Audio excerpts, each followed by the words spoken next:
नमस्कार विद्यार्थी आणि पालक मित्रांनो. तर स्वागत आहे तुमचं मेडिकल सिम्प्लिफाईड या चॅनलवरती. चॅनलवरती नवीन असाल तर चॅनलला नक्की सबस्क्राईब करून घ्या एकदा, कारण या चॅनलवरती तुम्हाला सगळी काही इन्फॉर्मेशन भेटणार आहे. आणि ज्यांना माझ्याकडून काउन्सिलिंग करायची असेल, ते खाली नंबर दिलेला आहे, त्यावरती तुम्ही मला कॉन्टॅक्ट करू शकता. या व्हिडिओमध्ये आपण एस-एम-एल काय? एस-एम-एल जी असते आपली, त्यानुसार तुमचा कट ऑफ काय जाईल याबद्दल मी सविस्तर माहिती सांगणार आहे. आता एस-एम-एल काय असतं? तर एस-एम-एल हे महाराष्ट्रामधून किती विद्यार्थ्यांनी एक्झाम दिलेली आहे नीट यूजी 2025 ची आणि त्याच्यामधून तुमची ए-आय-आर म्हणजेच एस-एम-एल काय, तुमचं रँक काय, हे या लिस्टमधून आपल्याला कळत असतं. ठीक आहे. सध्या ही एस-एम-एल आलेली आहे का? तर सध्या ही एस-एम-एल आलेली नाही. जेव्हा तुम्ही रजिस्ट्रेशन कराल, तेव्हा कुठेतरी जाऊन हे तुमचं आपलं एस-एम-एल लिस्ट लागेल किंवा याला एकदम ऑफिशियल अधिकृतपणाने याला provisional merit list of registered candidate असं आपण म्हणू शकतो. ठीक आहे. तर एस-एम-एल म्हणजे महाराष्ट्राचा नीट यूजीचा रँक असता आपला. ठीक आहे. तर या व्हिडिओमध्ये बघा, एस-एम-एल नुसार कट ऑफ सांगणं हे चुकीची गोष्ट आहे. क्लिअर. मी जे सांगत आहे ते चुकीची गोष्ट आहे. का चुकीची गोष्ट आहे? कारण याच्यावरून आपल्याला कळत नाही, की दरवर्षी किती विद्यार्थी असतात. पण जर का तुम्ही ऑल इंडिया रँकनुसार जर का आपली कट ऑफ काढला, तर तो एकदम ॲक्युरेट बसतो. का ॲक्युरेट बसतो?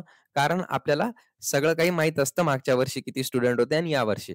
पण या एस-एम-एल लिस्टला आपल्याला माहीत नसतं, की किती विद्यार्थी पार्ट घेणार आहे. ठीक आहे. तर त्याच्या अगोदर हा व्हिडिओ बनवणं पण खूप साऱ्या पॅरेंट्सची रिक्वेस्ट होती, म्हणून हा व्हिडिओ मी बनवलेला आहे. ठीक आहे. तर या व्हिडिओमध्ये आपण बी-ए-एम-एस प्रायव्हेट कॉलेजेसचा कट ऑफ बघून घेणार आहे एस-एम-एल लिस्टनुसार. ठीक आहे. तर सगळ्यात अगोदर जे आहे आपलं, ते आहे ओपन कॅटेगरीसाठी. ठीक आहे. तर ओपन कॅटेगरीसाठी मागच्या वर्षी काय एस-एम-एल गेला होता? तर मी ए-आय-आर रँक कंपेअर केली आणि त्याच्यानुसार तुम्हाला सांगत आहे.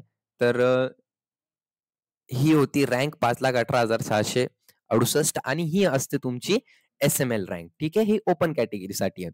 तर 33,923 मागच्या वर्षीचा आहे. तर 33,923 ज्या विद्यार्थ्याची एस-एम-एल रँक होती, त्यांना कुठेतरी शेवटच्या राउंडमध्ये कॉलेज अलॉट झाला होता बी-ए-एम-एसचा.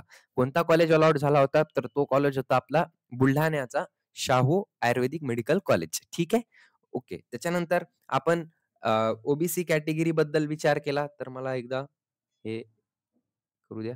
ओबीसी बद्दल विचार केला, तर मागच्या वर्षीच्या कट ऑफनुसार सांगत आहे मी.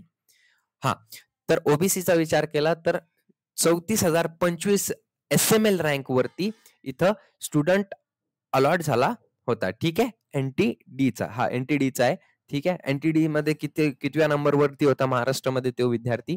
तर 1,139 रँकवरती. ठीक आहे. त्याच्यानंतर आपण जर का बघितलं, की एन-टी-बीची विचार केला आपण, तर एन-टी-बीचा विचार केला, तर एन-टी-बीमध्ये कितव्या रँकवरती होता तो विद्यार्थी? तर 34,041 या रँकवरती एन-टी-बीचा एस-एम-एल रँकवरती अलॉटमेंट झाला होता आणि एन-टी-बीमधून 724चा आत जर का नंबर आला तुमचं, तर तुमचं अलॉटमेंट होणं शक्य आहे. ओबीसीचा बघितलं तर 34,050 म्हणजे ओबीसीमधून किती?